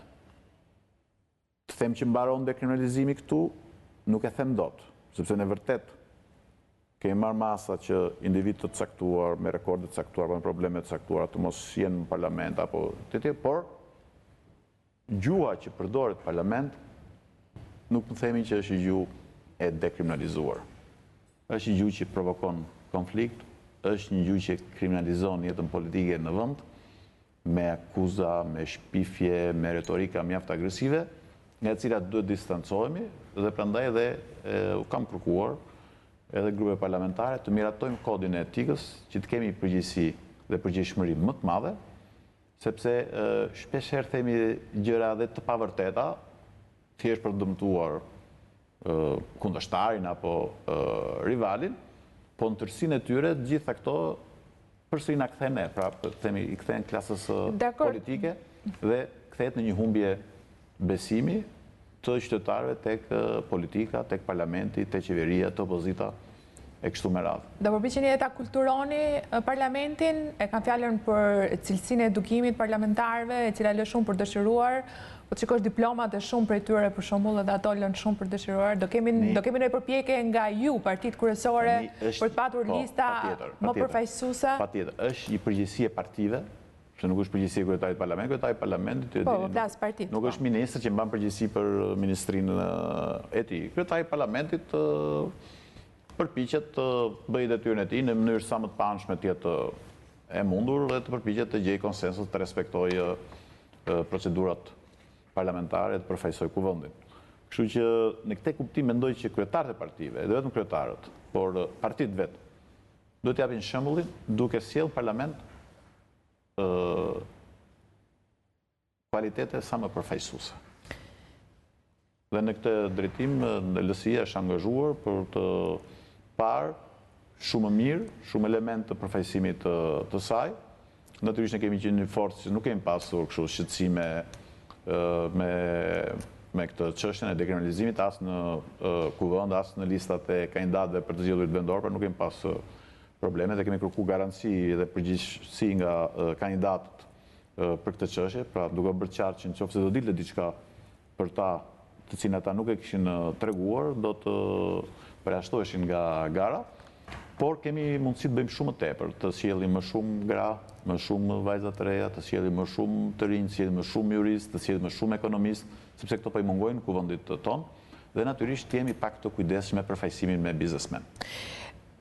Dakor, zotë Meta, jeni shqetësuar për faktin që sot, për shembull, një deputet i kuvendit që u drejtoni aq më tepër një ish kryeministër, zoti Berisha, është i kërcënuar nga një qytetar, ndoshta nuk do ishte udhës përmendim emrat veçantë, por në faqen e tij Facebook, zoti Berisha ka botuar, le të themi kështu, një SMS që ai quan kërcënuese. Nuk e di, nëse jeni në dieni të kësaj çështjeje. Nuk e di, kam parë ca titra pak më parë, më është duke pabesueshme. Së dyti, nuk e di a është e vërtetë apo s'është, nëse është e vërtetë është shumë e rëndë, shumë e papranueshme dhe është e turpshme. Tani do më njohësh, thotë qytetari, keni 15 vjet që merreni me mua, tani do merrem unë me ju. Po e perifrazoj. Duhet bërë një verifikim sepse sa keni parasysh ekzistojnë teknologjitë në internet ku me numrin tim mund t'ju vijë një mesazh. Kjo gjë na ka ndodhur disa herë, apo me numrin tuaj mund vi mua një mesazh, nuk e di a është ky rast, por nëse kjo gjë ka ndodhur, jam në dieni të kësaj teknologjie, është shumë e rëndë, është shumë e papranueshme dhe është jashtë çdo etike. Nuk është mirë kur politikanët për arsye politike godasin biznesmenët apo ku diun e ditë, po është shumë e papranueshme kushdo që shantazhon. Jo i politikan, dhe në rastin konkret zotin Berisha për gjitha ato çka i përfaqëson, edhe si kryeministër kështu me radhë, por edhe një qytetar. Për ta përfunduar ndoshta pasi po shikoj në këtë moment, në fakt, Facebookun e zotit Berisha ka botuar edhe 2 foto të kryeministrit Rama nga një ndeshje bejsbolli, ndoshta, nuk e di, basketbolli, nuk e di. Se kam parë, po, nuk kam parë. Me sa duket zoti Rama është me pushime, apo nuk keni dieni për këtë gjë? Nuk kam në dieni përveç lajmit ka dalë nga kryeministria. Dakor. Ndoshta do t'i rikthemi më vonë.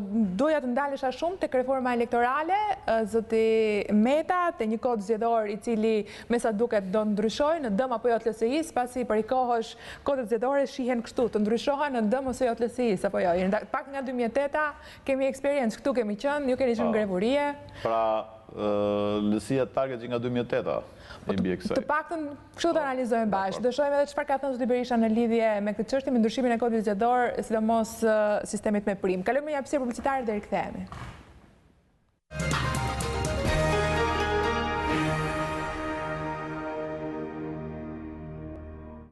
Rikthehemi në këtë transmetim drejt për drejt të studios hapur nderuar teleshikues, jemi drejt për drejt në intervistë me kryetarin e kuvendit dhe kreun e LSI-s Ilir Meta. Faleminderit për shpjegimet e deri tanishme zoti Meta. Në fakt janë shumë dhe qytetarët që shkruajnë. Në pjesën e fundit të nderuar teleshikues mund të lexojmë disa prej komenteve apo pyetjeve tuaja, kështu që na shkruani në Eni Vasili studio e hapur. Ndërkaq do të vazhdojmë të flasim për reformat. Ky është bloku i reformave, kemi folur deri tani për reformën drejtësi, një reformë shumë e rëndësishme që na ka marrë shumë kohë zoti Meta. Folëm për dekriminalizimin, do doja të flisja për një tjetër reformë që pritet realizohet, siç është ajo elektorale, dhe do doja t'ju kujtoja, zoti Berisha ka qenë në këtë studio, unë e kam pyetur rreth kësaj çështje, do doja të dëgjonim 2 fjalit e tij për t'i komentuar më pas së bashku në studio.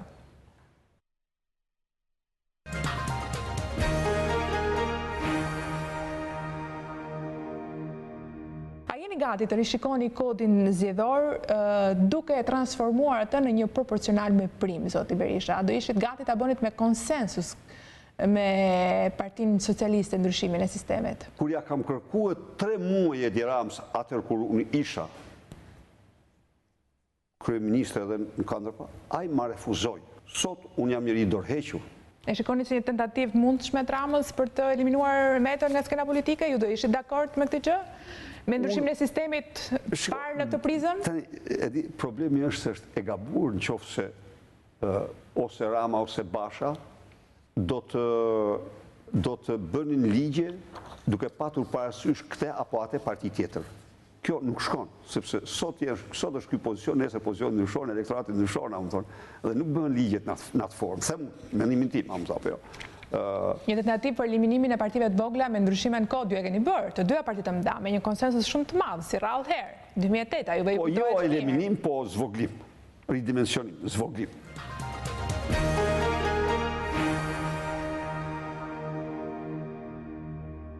Ju do rinë mbrojtje, zoti Berisha?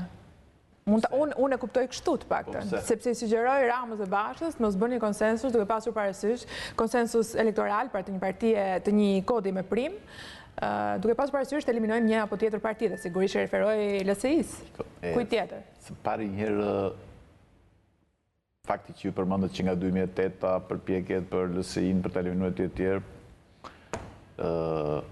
tregojnë që ekziston një shqetësim jo thjesht për LSI-n, por që ka dhe një alternativë tjetër, që sipas mendimit tim mund të jemi subjektiv, nga që jam dhe kryetari LSI-s, i ka bërë mirë demokracisë në Shqipëri. Edhe që s'do kishte një tjetër, përsëri pozitive do të ishte, mendoj unë, sepse çdo sistem i mbyllur, i polarizuar, nuk është një sistem i shëndetshëm, sidomos në vende ku dhe vetë demokracia brenda partive çalon ndjeshëm. Aq më tepër që ky është një sistem me lista të mbyllura, për të cilat ne asnjëherë nuk kemi qenë dakord. Pse takon sistemi jo LSI-a me prim, me vrim, nuk ka shqetësim fare LSI-a nga kjo çështje e sistemit, sepse LSI-a ka kaluar situata shumë të vështira në momente për të tepër delikate, por tani do bëjmë sistem për të përfaqësuar më mirë qytetarët shqiptar, apo do bëjmë sistem me mendimin se do t'ja fusim LSI-s, apo PD-s, apo PS-s, apo partive tjera. Sepse edhe këtu sistemi nuk është thjesht për sot. Sistemi është për zgjedhje tjera, është për mas 8 vjet, është kështu me radhë. Dhe ende nuk është krijuar në një traditë, po themi, shumë e konsoliduar e këtij sistemi, sepse ky është një sistem praktikisht i ri. Së dyti, me prim, nuk i trembet LSI-a as ti lloj sistemi. Madje as majoritarit pastor. Ti jeni sigur për këtë gjë. Do ta përsërisit skenarin e 2008, zoti Rama? Më fal. Çdo sistem i cili është transparent dhe për cilët qytetarë shqiptar janë të ndërgjegjshëm, që do të shkojnë të votojnë e të zgjedhin, është i sistem i pranueshëm. Problemi është që ne kemi edhe problemet e kushtetutës, sepse duhet që votat jetë e barabartë, përfaqësohet çdo qytetar në mënyrë sa më të drejtë, sa më proporcionale, e kështu me radhë. Dyti, këtë me prim Greqia e ka patur si model. Nuk mendoj se ky sistemi funksionoi shumë Greqisë. Po ta kishte pas çik sistemi më të hapur, them, ndoshta mirë do kishte qenë për Greqinë, dhe ndoshta nuk do kishte ardhur në të situatën e vështirë që erdhi. Sepse u krijoi sistem shumë i mbyllur i dy forcave politike. Edhe tani nuk po i funksionon me prim, se përsëri sipas ka qenë detyruar të bëj koalicion me forca tjera politike. Kështu që ky është një nisje mbrapsht e reformës për ata që e shtrojnë në këtë mënyrë. Ne jemi të hapur. Keni frikë se mund të ndodhë kjo gjë? Mund ta përsërisë Rama skenarin e 2008-s për shembull? Ne nuk kemi as frikë nga asnjë lloj sistemi. Problemi është qytetarë shqiptar si do të përfaqësohen në mënyrë më të drejtë, dhe së dyti, qeverisja jashtme si do të ketë sa më shumë, si do të ketë sa më shumë legjitimitet. Pse nuk keni frikë? Po nuk kemi frikë sepse e pa herë LSI-a rritet në mënyrë të vazhdueshme, dhe tani që ne flasim bashkë. Sa jeni tani që ne flasim, se unë e di që ju pëlqen të flisni me gjuhën e sondazheve. Nuk flas shumë, do në flasim në zgjedhje. Rritet vazhdimisht. Po shtë ju bëni sondazhe, apo jo? Na krijoni një ide, dhe sa jeni rritur? Falë tani, nuk bëjmë sondazhe për t'i treguar, ne bëjmë për të patur informacionet tona. Rritet e tani që ne bashkë po flasim, absolutisht, edhe kjo është e drejtë e qytetarëve shqiptar, që ta mbështesin apo jo këtë forcë politike, po ky nuk është problemi thjesht LSI-s. Ne bëjmë sistemin për qytetarët shqiptar. Si ata do të përfaqësohen në mënyrë sa më të drejtë dhe si Mazhoranca nesme, qeveria nesme do të ketë i legitimitet sa më të fortë popullor. Zotim ta me të gjuhë folët edhe për zgjedhjet lokale, po Gradeci, Vora, Lezhë, ishin zgënjime për ju, apo jo? Ju tratoi Partia Socialiste zgjedhjet lokale? Tani ju donit që ne të fitonim gjithë Shqipërinë. Jo, ju donit. Këto ishin deklaratat tuaja, do fitojmë, Po si do tym zgjedhje, do themi ne shiko, këtu na votoni, këtu mos na votoni, lejani Partisë Demokratike, ne nuk mund t'i tradhojmë votuesit, mundësin do t'u japim të gjithë, tani Sa u zgënjyet nga zgjedhjet lokale, e mira e zgjedhjeve lokale është që gjithë janë të kënaqur. Është si puna e këtij raportit Venecias. Të gjithë u kënaqën, dhe Partia Demokratike doli fitoi, se doli më mirë se atëherë, edhe Partia Socialiste doli fitoi, edhe ne dolëm fituam, nuk ngeli njeri pa fituar. Kështu që s'ka, kjo është histori e mbyllur për ne. Nuk keni zgënjur nga mënyra se u soll Partia Socialiste në këto zgjedhje, në zgjedhjet lokale ose të meta, për shembull në Lezhë, në Vorë, në Pogradec. Duhet mos t'i ngatrojmë të spekulojmë, ne kemi qenë në koalicioni përbashkët, kemi fituar në Tiranë, kemi humbur diku, kemi fituar si koalicion, kemi humbur si koalicion. Gjërat me efekte lokale s'kan rëndësi për mua. A u prishin humoret e koalicionit që në atë kohë? Apo ky është një perceptim i gabuar që ne kemi? Shumë i gabuar. Shumë i gabuar. Zotim Meta, si shkon bashkëpunimi në Këshillat Bashkiake? Po shumë mirë. Nëse jam unë djeni, të paktën në Tiranë shkon në mënyrë të shkëlqyer. Kemi një grup të shkëlqyer të këshilltarëve të Tiranës, sidomos vajza djem të rinj, mjaft aftë, mjaft përgatitur, kanë bërë punë të shkëlqyer tani për mbledhjen e fundit për buxhetin, dëgjesa pafund në gjithë qytetarët, propozime konkrete, dhe ku kam dëgjuar fjalimet e tyre, jam ndier shumë më mirë se sa ndihem në parlament kur dëgjoj deputetët.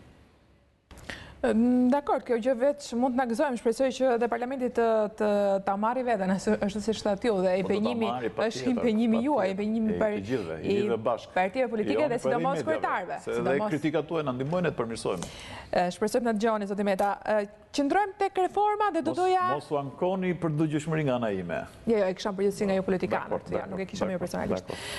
Cili është opinioni juaj mbi reformat e Rama në këto 2 vite? Tani jemi në fillim të një viti të ri, ndoshta është edhe moment bilanci. Cili është opinioni që ju keni mbi reformat e qeverisë në këto 2 vite, Zoti Meta? Jeni aleati kryesor të qeverisë? Mendoj që më bërë mjaft reforma të rëndësishme. Energjia, ndërtimet paleja, kuponi tatimor. Po ja, disa i thatë edhe ju, do ta veçoj këtë të energjisë, sepse ka qenë një grop e madhe, edhe si çdo atë se reforme është bërë mundur që sistemi të ketë mundësi të gjenerojë vetë financim për investime, se është një sistem i lodhur, është një sistem prej 50 vitesh, me shumë telashe. Dytit mos harrojmë reformën administrative territoriale, se u harxhua mjaft kohë për realizimin e saj, se nuk ishte diçka e lehtë, dhe shpresojmë që ajo tani në zbatim të japi efektet që presin qytetarët shqiptar, dhe këtu duhet të kemi vëmendje të gjithë, në mënyrë gjithë kryetarët bashkive dhe gjithë këshillat bashkiake të marrin përgjegjësitë që duhet për ta kurorzuar me sukses zbatimin e kësaj reforme, që ajo të preket realisht nga qytetarët dhe të përfitojnë shërbime më të mira, me standarde më të larta. Njëkohësisht do të theksoja reformën e administratës publike, që është një reformë që vlerësohet edhe nga Bashkimi Evropian, por sigurisht edhe në luftën kundër trafikut të drogës, të narkotikëve, ka arritje të qarta.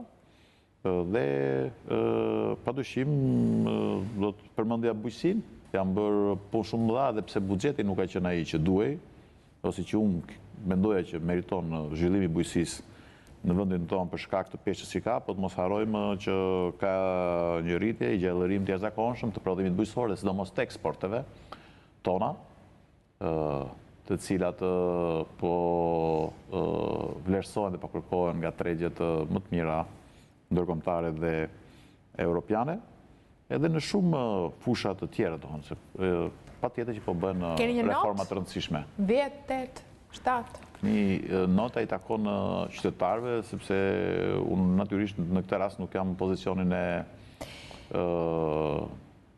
as të mësuesit dhe as të arbitit janë pjesë e një koalicioni qeverisës. Jo, për krijuar një ide për realizimin e objektivave sipas jush, ku keni arritur. Unë mendoj që është ecur shumë mirë, tani ka rëndësi të ecim kohë dhe me reformën drejtësi dhe të ecim, shpresojmë drejt çeljes negociatave dhe ekonomia për mua ka qenë është dhe do të jetë shqetësimi dhe shqetësimi kryesor që duhet t'i kushtojmë të gjithë më shumë vëmendje. Do qëndrojmë patjetër aty sepse është një çështje shumë e rëndësishme. Nuk thash thjesht për të qëndruar tani, po për të qëndruar çdo ditë në punën dhe në angazhimin tonë. Kjo qeveri në fakt e nisi punën me tritol, shëmbe disa ndërtesa, nisi një aksion për prishjen e ndërtimeve pa leje, e vazhdoi po në këtë mënyrë me energjinë elektrike, pastaj kemi pasur aksionet e tatimorëve. Përballë këtyre masave shtrënguese ndaj qytetarëve, megjithatë, për këtë fundit shërbimet nuk kanë ndryshuar, zoti Meta. Dhe dua të them, në spitale janë të njëjtat probleme me ilaçet, probleme me akomodimin, probleme shumë të mëdha, premtimet për vende pune nuk janë mbajtur ende, ekonomitë familjare nuk kanë njohur përmirësim, qytetarët ankohen për mos përmirësim në qenies tyre sociale.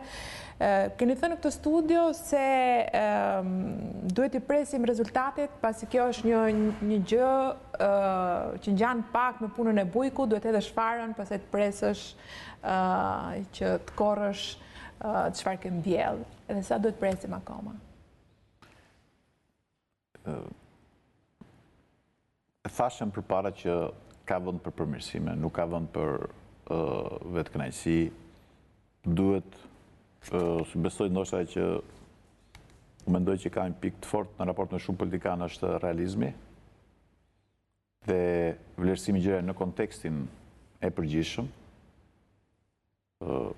Mos harrojmë trashëgimin e gjithë treguesve ekonomik dhe fiskal të vendit. Mos harrojmë që kjo qeveri bëri jo pak dhe nuk mund të mos merrej me këto çështje që në fillim për sa i takon konsolidimit fiskal. Dhe viti aktual, me që se kemi kaluar dhe buxhetin për herë të parë, sjell disa parametra pozitiv, në drejtim të uljes borxhit, në drejtim të uljes ndjeshme të deficitit e kështu me radhë. Ju do të thoni po ç'na duhen këto, natyrisht që na duhen, sepse nuk është vetëm problemi për të patur një rritje 3.4 apo 3.5% për këtë vit, por se këtë vit edhe mund të sforcohemi ta bëjmë 5-6% e pastaj të kalojmë kolaps vitet e tjera, por bëhet fjala për një rritje gjithnjë më të qëndrueshme dhe më pozitive në vitet që vijnë. Njëkohësisht mos harrojmë se konteksti rajonal është mjaft i vështirë. Dy partnerët tanë kryesor, Italia dhe Greqia, ju e dini që kanë përjetuar goditje të forta ekonomike dhe financiare. Shumica e eksporteve tona shkojnë në Itali dhe ajo është në parametra mjaft modest të rritjes ekonomike, ndoshta as 1%. Kështu që në gjithë panoramë nuk duhet të spekulojmë dhe të premtojmë apo të kërkojmë gjëra të cilat janë të paralizueshme në këtë kontekst. Por absolutisht që ka vend për një administrim më të mirë, më transparent, ka vend për një cilësi më të mirë dhe më të dobishme të shpenzimeve, të investimeve, për një luftë më të madhe ndaj korrupsionit, ndaj informalitetit, ka vend për të përmirësuar më tej klimën ndaj biznesit, e cila duhet të jetë një klimë akoma më e mirë, duhet të jetë një klimë akoma më bashkëpunuese dhe natyrisht transparente. Pra, a është ajo e tillë për momentin? E dim që biznesi tani është në një lloj oponence me qeverinë për këto masa shtrënguese apo jo? Është në këtë situatë sepse edhe qeveria ka qenë e detyruar, ka i marrëveshje me FMN-n, nuk është i marrëveshje e lehtë sepse tillë ishte edhe trashëgimia, por bashkë do ta kalojmë. Qeveria, biznesi, qytetarët, puna është që këtë situatë ta kalojmë në një mënyrë me një kostë sa më të ulët dhe mundësisht duke dëmtuar sa më pak qytetarët e thjesht, ata që janë të pamundur, ata që kanë më shumë vështirësi dhe sa më shumë probleme. Pensionesh për buxhetin e vitit të ardhshëm? Tani të mos harrojmë, të vështirë ta kenë qytetarët apo jo? Patjetër, po të mos harrojmë që Greqia sa i ka ulur rrogat, sa i ka ulur pensionet, e kështu me radhë. Po ta deklarojmë që jemi në krizë atëherë, se ne nuk e themi që jemi në Të krizë. deklarojmë që jemi në krizë. Në krizë varet se ç'u kuptojmë me krizë. Greqia ka 3 vjet që deklarohet në recesión. Ne nuk themi as se kemi krizë. Varet se ç'kuptojmë me krizë. Dhe tani kjo është çështje debati. Por absolutisht që situata ekonomike është në një përmirësim të vazhdueshëm. Ne dëshirojmë të jetë më i shpejt. Këtu duhet punuar akoma më mirë. Nuk kemi parë investimet të mëdha në Shqipëri në energji, industri minerare, turizëm, nuk kemi parë vepra të mëdha. Çfarë ju bën juve optimist kur thoni? Besoj që edhe kemi bërë dhe shumë përmirësime dhe ndryshime legislacion dhe për investime strategjike, për lehtësitë e tyre dhe në fushën e turizmit dhe të tjerë që do të japin rezultatet e tyre. Në energji janë dhënë sinjale të qarta të përmirësimit, unë besoj do të vinë edhe në fushat e tjera. A janë më mirë ekonomikisht shqiptarët në vitet e qeverisjes socialiste janë më të kënaqur? Ju si e ndjeni? Thatë pak më parë që jeni realist si politikan. I ndjeni më të kënaqur shqiptarët të me ta? Tani, unë e kuptoj që ti do pa tjetër o të më fusesh konflikt me qeverin, o të më fusesh konflikt me qytetarët. Unë mendoj që të gjithë bashkë do të kalojmë këtë situatë që nuk është një situatë e lehtë, dhe që nuk është thjesht një situatë shqiptare. Se kam dëgjuar, jo do ulin taksat, jo do bëjmë to, jo do bëjmë ato, e kështu me radhë. Tani vendi ka nevojë për stabilitet, ka nevojë për përmirësuar qeverisjen, ka nevojë për dëgjuar më shumë shqetësimet dhe problemet e biznesit, ka nevojë për më shumë optimizëm, për të dhënë më shumë besim. Edhe si për marzë, edhe qytetarëve, dhe natyrisht për të dhënë më shumë besim, ka nevojë për një transparencë më të madhe, por edhe bashkëpunim më të mirë pozitë opozitë, sepse edhe ai qameti i tentes me akuzat dhe me këto përplas apo çdo ditë të konferencat e shtypit të hidh tym njëri e hidh mjegull tjetri, nuk i shërbej në kësaj klime. Dhe prandaj theksova ekonominë të përqendrohemi çfarë duhet përmirësojmë shumë tek bujqësia, çfarë duhet përmirësojmë shumë tek turizmi. Sepse ne më shumë të ardhura i lënë shqiptarët jashtë duke ikur për turizëm, se sa po i fitojmë nga turistët të që vinë në Shqipëri. Imagjino se lënë jashtë për shëndetësinë, zoti Meta. Patjetër.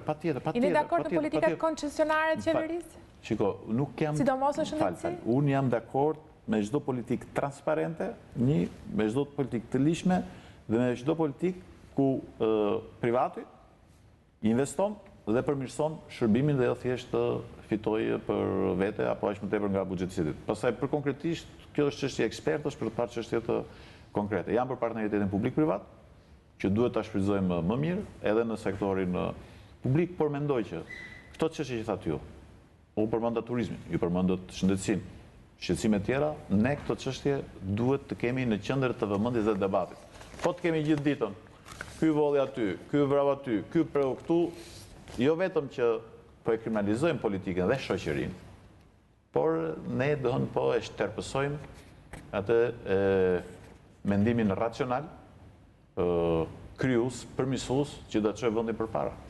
Kam një qytetar që pyet, në zgjedhjet e 2017-s, nëse Partia Demokratike fiton zgjedhjet, zoti Basha ndoshta do të jetë kryeministër dhe do t'i duhet koalicion, a do të jeni gatshëm të bëni koalicion? Tani, kjo është një pyetje për 2017-ën. Nuk është një pyetje për tani. Zoti Basha i është përgjigjur. Doni ta dëgjoni se si është përgjigjur? Unë jam dakord me çdo përgjigje që ka dhënë zoti Basha. Ta dëgjojmë atëherë dhe komentojmë. Jo, s'ka nevojë ta dëgjoj, jam shumë dakord me çdo përgjigje që ka dhënë zoti Basha. Nuk kam asnjë shqetësim. Unë nuk kam këtë shqetësim. Unë kam shqetësim si të përmirësohen gjithë ato çështje që ne ngritëm, që shqetësojnë qytetarët shqiptar deri në 2017. Pastaj janë qytetarët ata që do të gjykojnë secilin prej nesh. Po çdo të mirë dhe të keqen këtë vend, shqiptarët ta kalojnë bashkë. S'ka rëndësi, a janë demokratë, a janë socialistë, a janë me LSI, a janë me Partinë Republikane, dhe ekonomia kombëtare është, në fund të fare, është një shumatore e ekonomive familjare. Të doja të riktheheshim tek personazhi Meta, personazhi i sulmuar Meta, i cili nuk e ka mbyllur edhe telefoni, nuk e ka bërë silent sot, dhe ndoshta ka ardhur momenti sepse edhe mesazhet e qytetarëve po bëhen gjithmonë më tepër insistuese me sot. Qytetari digital. Zoti Meta, Meta i sulmuar është kjo pjesë e intervistës. Pse jeni në qendër të sulmeve? Unë një pyeta pak më parë, ju thatë ndoshta nga rritja e LSI-s rritja e numrave. Se ndalë do të në rritjen e LSI-s, që të bëj. Jo dhe më kaqë, sa më shumë sulmohem unë dhe LSI-a kuptohet, se ju përmëndët që nga 2008 ta kod dhe kjo ilë, që të bëj në kjo nuk e shmangim do të. është vetëmja kjo arsye? Po nuk e di që arsye tjetër ka. Unë jam shumë i sjellshëm me të gjithë, jam shumë korrekt me të gjithë, nuk e di. Korrekt, thoni keni dhe moton tuaj me qetësi dhe dashuri, po nuk ishit as i qetë, as i dashur me gazetaren e Zërit Amerikës. Bile u komentuat si i gjëndur në një moment në befasi me humbje qetësie. Ju e keni parë vetë? Unë e kam parë vetë, sigurisht. Po dhe qarë humbje qetësie pati nga Naime, se kuptoj? Mund temi që me qetësi dhe dashuri nuk ishte ajo intervist, nuk karakterizoj fare nga këto dy tokfjalqa që ju i keni ka shumë për zemër. Pari do t'ishte mirë me qënë se ju keni monitori, mund të këshit vendosur aty për të parë reagimin e kolegjes tuaj, në qofë se po themi e meriton ajo, të qëtë kolegja juaj në kuptim të profesionalizmit, dhe reagimin tim. Mu kam qënë në një studio, shumë normal, i hapur për çdo pyetje të lehtë, pyetje të vështirë, për çdo kritik. Aty kam dëgjuar ca marrëzira. Çfarë shqetësoi? Vila Lalzit, pasuritë tuaja, pasuritë e politikanëve, akuzat për korrupsion, makina e shtrenjtë. E para i herë... Çfarë ju shqetësoi? Para i nuk më shqetëson asgjë se kam dëgjuar gjëra shumë të mëdha dhe gjëra shumë të rënda. Mu më shqetëson që shpërdorohet i studio e nderuar dhe respektuar për qëllime që unë do të thosha s'kan as lidhje me profesionin dhe misionin e një gazetari. Cilat janë këto qëllime? Së dyti, mu më shqetëson mungesa e profesionalizmit dhe mungesa e respektit jo për Ilir Metën, se s'ka si qëtësim, por edhe për atë që përfaqëson Ilir Meta kur vjen në studio, që është kryetari i kuvendit apo që është kryetari i një force politike. Mua nuk më shqetëson asnjë pyetje dhe nuk bëj kompromise me gazetarë që unë do vi këtu, mos më pyeti për këtë, mos më pyeti për atë, sepse pyetja është pronë e gazetarit. Përgjigja është përgjegjësia e ime. Por nëse i gazetar vjen e thotë që kjo kompania ka thënë kështu, kur kompania ka thënë tjetër gjë. Kur i gazetar thotë që ju keni makinë shtrenjtë, unë s'kam asnjë makinë private. Për shkak të funksioneve të mia, nuk kam pasur dhe nuk kam makinë private, di t'jap makinës, por nuk kam ndërmend t'jap, sepse nga që më duhet të mendoj dhe t'i përgjigjem celular, nuk mund t'i bëj të gjitha punët bashkë. Kur më thotë që pas kam unë shtëpinë Lalës, dhe ky që ka i problem i madh. Unë aty kam shtëpinë, kam prej kaq kohësh, nuk kam ndonjë gjë për të fshehur, dhe që ka çudi e madhe që politikan shqiptar bë ka pushime në Lalës, apo në Velipoj, apo në Shëngjin, apo në Golem, apo në Saran, por nuk i bëka në Dubai, në Maldive, në Mauritius, në Bahamas, e ku di unë, ku vjen shumë shqiptar, dhe gëzojmë që ata vjen, dhe që shikojnë këtë gjëra, i politikanë që nuk ditë lozi as kazino, as në që këto bastet, e ku di unë, etjetër, dhe i politikanë, do në që përgojot apo përfliet në këtë mënyrë, ka që jo profesionale, për të mos të në një gjë tjetër, i cili nuk ka se çfarë të fshej, sepse jeton në këtë vend dhe do jetoj këtu gjithmonë. Gjithmonë. Se përmende këtë punën e kësaj vilës apo shtëpisë në Lalës. Pronat dhe pasurit që ka bashortja ime, të ligjshme, dhe nëna e saj me cilën ne jetojmë prej kaq vitesh, janë 7-8 herë më të mëdha se sa 2 shtëpit që ne banojmë në Tiranë edhe në Lalës. Shkoni, qëni kamera dhe keni pallatin tek Unazë atje, është me firmën e 2 kryetarëve të bashkive të Tiranës dhe të një kryeministri që s'kan asnjë lidhje me lëvizjen socialiste për integrim.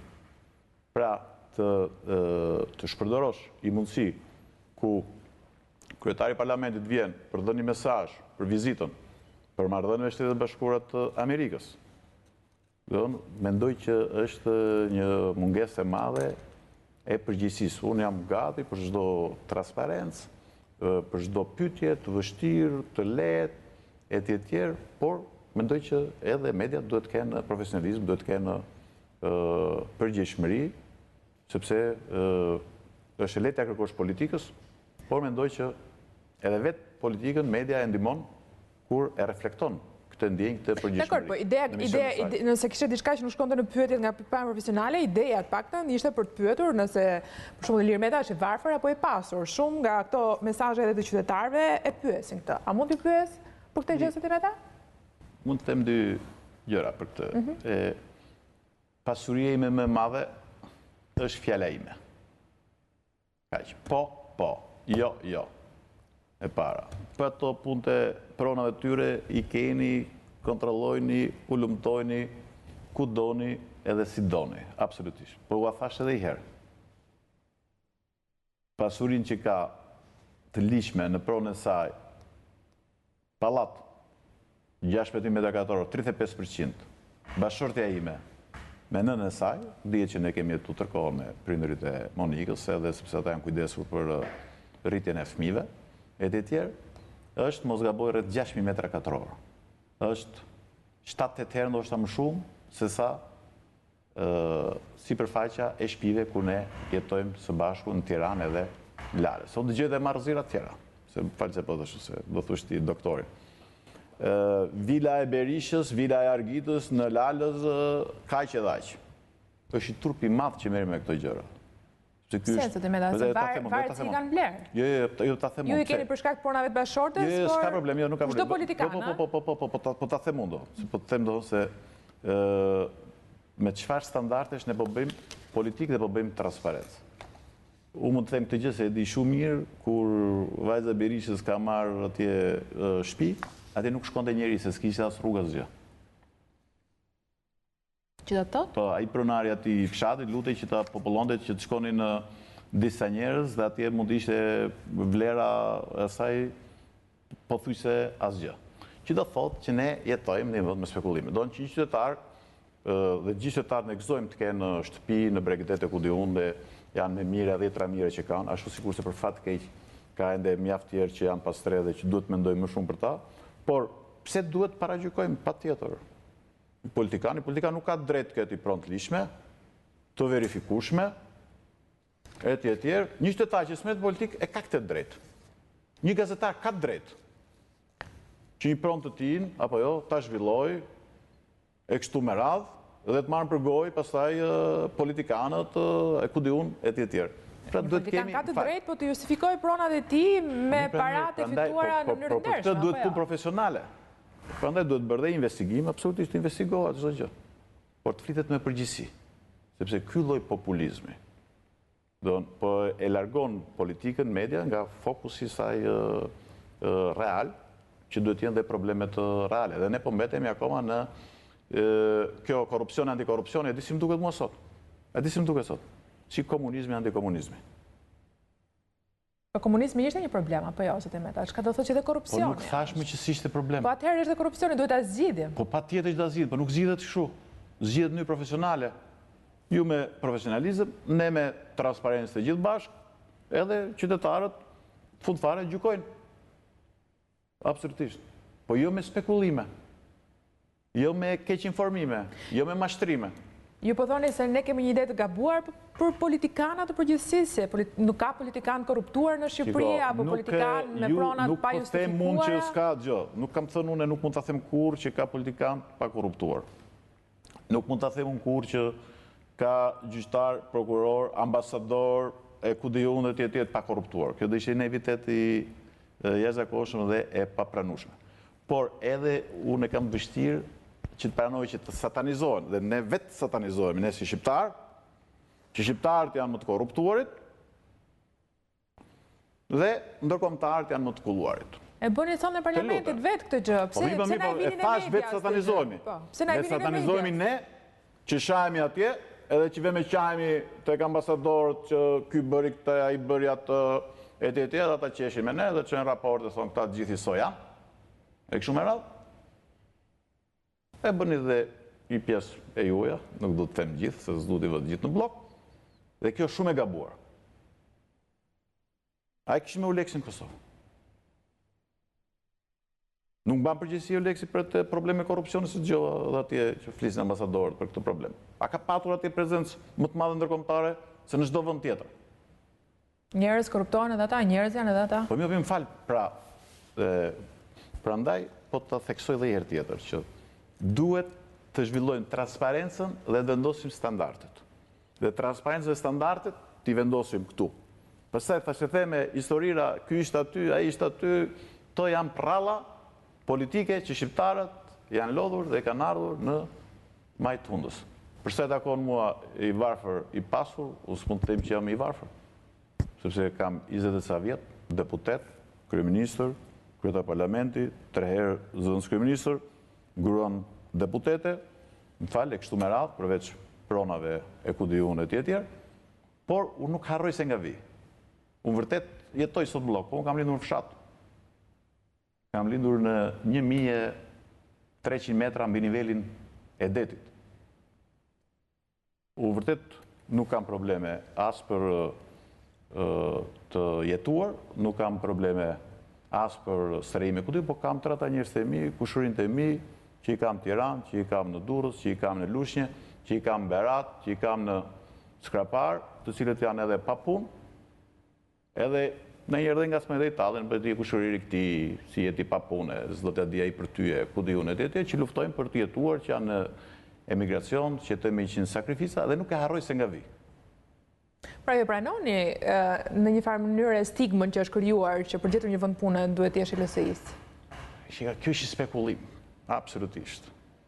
Kjo është spekulim i rëndomt.